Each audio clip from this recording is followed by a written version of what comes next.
warahmatullahi wabarakatuh. Kamu dari Satuan Lalu Lintas Polres Aceh Utara menghimbau ke mandu-mandu warga yang nabak jalan bek tua-tua neneso helm. Karena helm nyangkain ke polisi tapi ke drone.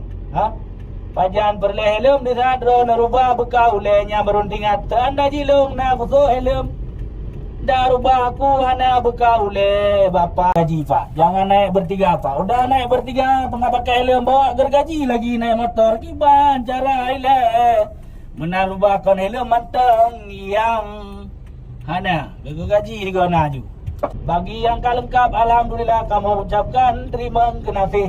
Munyo yang golom lengkap singa nejak nepu lengkap betul-betul sagai. Yang yang kamu sampaikan lebih dengan kurung. Assalamualaikum warahmatullahi wabarakatuh.